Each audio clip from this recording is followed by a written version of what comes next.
Ganda sa umaga ng ating lakatan. Ganito siya kaganda sa umaga. Takbo, takbo, takbo. Takbo, takbo, takbo. Enjoy yan. Pero bago po natin pag-usapan yan, kung bago ka pa lang sa channel ko, paki-like naman po, comment, share, and subscribe. At huwag kalimutang i-hit ang ating button bell para ma-notify po kayo sa ating mga bagong upload.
Good day mga kaagri. Ngayong araw po ay pinapakita lang natin sa inyo kung ano itsura ng ating lakatan sa umaga talaga.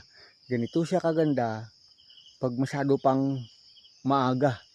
Yung marami ka pang makikitang mga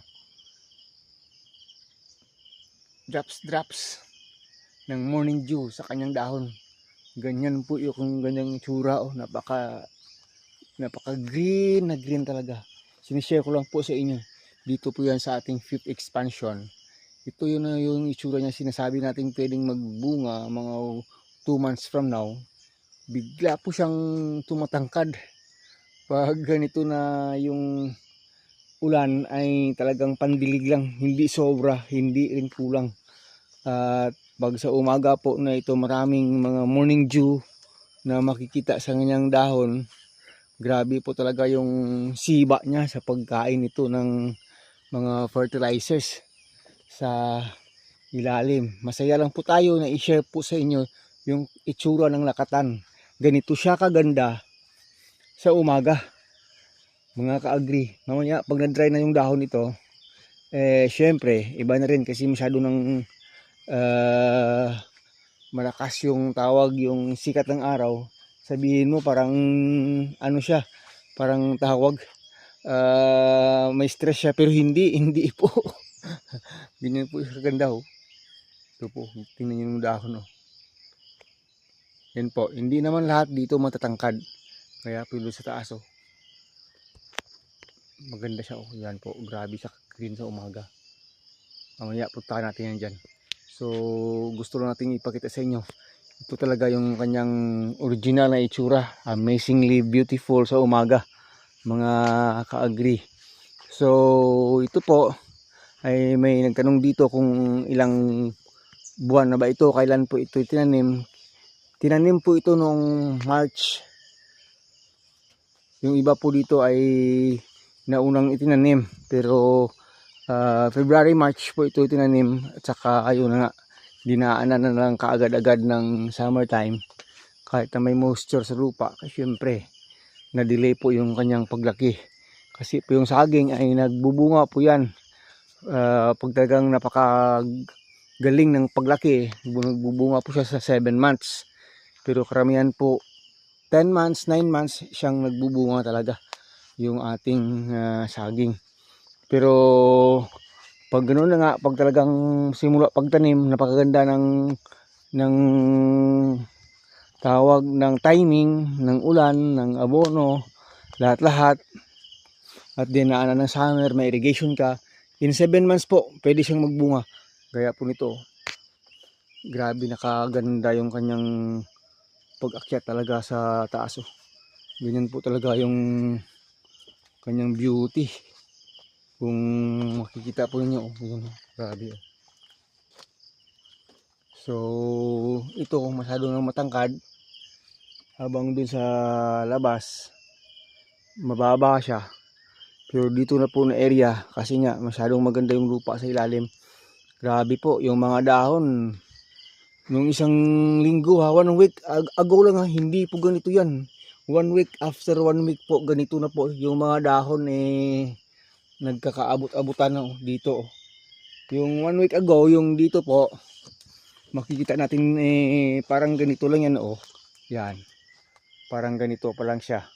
Hindi siya dumabot, pero after 1 week, ganito na po siya talaga. Dito. Oh, ganito. Dahan-dahan akong dumadaan dito. Kasi talagang masagi ka ng dahon. Basa ka ng morning dew dito. Maya puro basa yung damit natin dito. Mga kaagri. So pag ganito, within 2 months, pwede siyang magbunga eh. Kasi yung paglaki at pagtangkad niya biglaan. Mga kaagri. Punta tayo dito sa taas. So pinapakita natin sa inyo ganyan po siya kaganda pag sa umaga. Yung ating lakatan latay dito sa area ng Napier. Kaya po dito maganda na rin kahit na hindi siya ganun kaganda compare po dyan sa ilalim na talagang oh, ganda oh. Grabe na yan oh. Ang tangkad na. So expect po natin talagang by last of August pwedeng may magbunga dito. Pagdating ng September maraming nagbubunga dito. Pag September October, November pwede na mag-harvest. November hanggang December dito mga ka-agri. Ganyan po siya, kahit na dito ay maraming replanted, maliliit yung iba, pero still nakikita natin yung vigor na kanyang paglaki ay maganda na rin mga ka-agri. Kasi nga puspusan sa paglabas itong mga bagong dahon oh. Dahil sa gumanda yung panahon, nagiging tawag mixture ng ulan at sikat ng araw ay naging maganda talaga. Hindi sobra-sobra, hindi rin kulang. Pagdating po ng June, ngayon July, ganda na po talaga. In the span of 1 month and a half, nag-iba yung itsura ng ating lakatan mga ka-agri. So yun po, nag-share lang po tayo sa inyo ng nagiging effect ng itsura ng ating lakatan sa umaga. Balik kayo dito sa ilalim.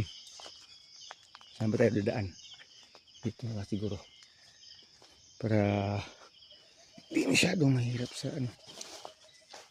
Oh. Yan na po siya.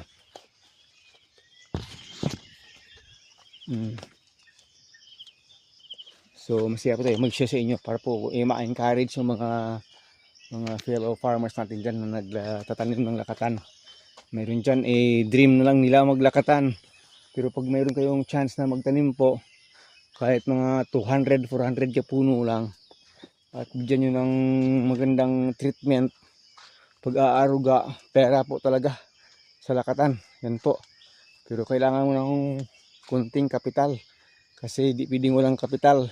Sabi nga ng bro RM ko, yung iba kasi sabi walang kapital. May kapital po talaga.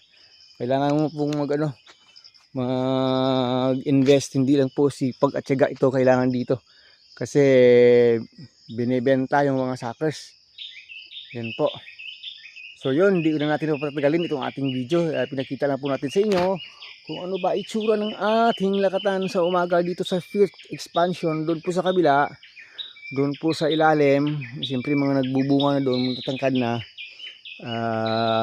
Marami nang nagbubunga doon na second generation. So Yun na po mga ka-agri. So once again po, Agritechnics TV po, hanggang dito na lang muna. Pinakita natin yung ganda sa umaga ng ating lakatan. Ganito siya kaganda sa umaga. Takbo, takbo, takbo. Takbo, takbo, takbo. Enjoy yan. Oh, yan. Hanggang sa muli. Paalam na. God bless all.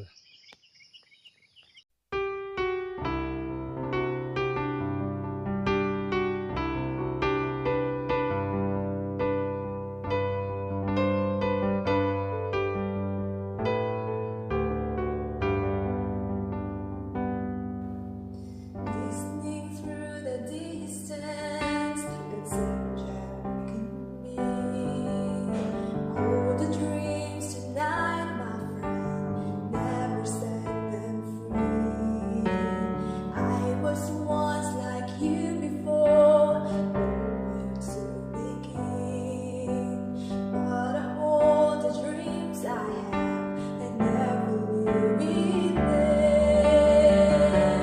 When your doubts try to stand, He'll send you a helping hand. Your life is not just fantasy.